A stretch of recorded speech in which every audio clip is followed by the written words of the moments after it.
Ladies and gentlemen, Mr. Cropper here with some thoughts about religion and totalitarianism as being separate parallels of a certain kind. I want to bring this up starting with Ayn Rand, who was an atheist a long time ago, and she said, "You're free to have your religion and do as you please, as long as you don't try to control me and use your religion to coerce me." And she was saying that clear back in the 60s and 70s, that religion is kaput, it's no good, it's ridiculous. But feel free to be ridiculous if you like. Compare that to Richard Dawkins in the 1970s and the 1980s, and compare it to Christopher Hitchens and his, he's always been an atheist, I know, but he's bought into this multiculturalist schmuck bit right up until probably September 11th. He says his September 11th was when Salman Rushdie had a fatwa declared against. No, it was when Theo van Gogh was murdered.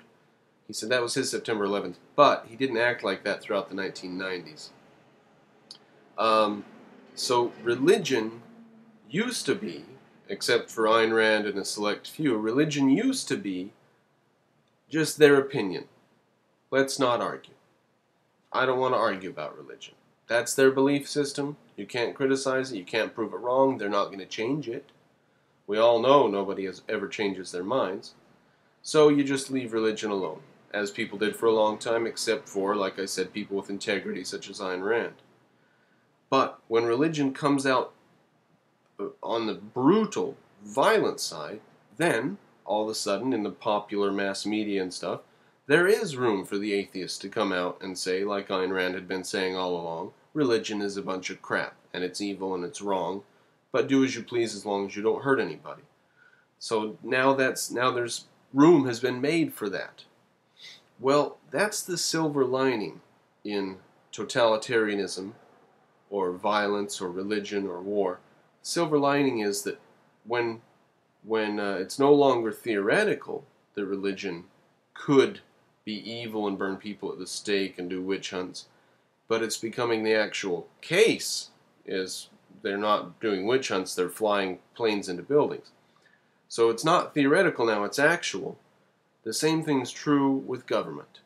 When it's no longer just theoretical that they're butting in and taking away our freedoms with all the red tape, and the bureaucracy's growing beyond control, and they're taking more of your tax money. It's not just theoretical, but it becomes brutally obvious in times like it did in the 1930s under FDR, and like it apparently is going to be doing under Obama if he has his way. And the silver lining is that the voice for freedom, and this voice that says the government shouldn't do anything except the police, courts, and military, that has a public resonance today, the way that attacking religion has a resonance. The voice for freedom and capitalism and the voice for atheism now have ground. And just wanted to bring attention to the silver lining. Don't be so upset about it all.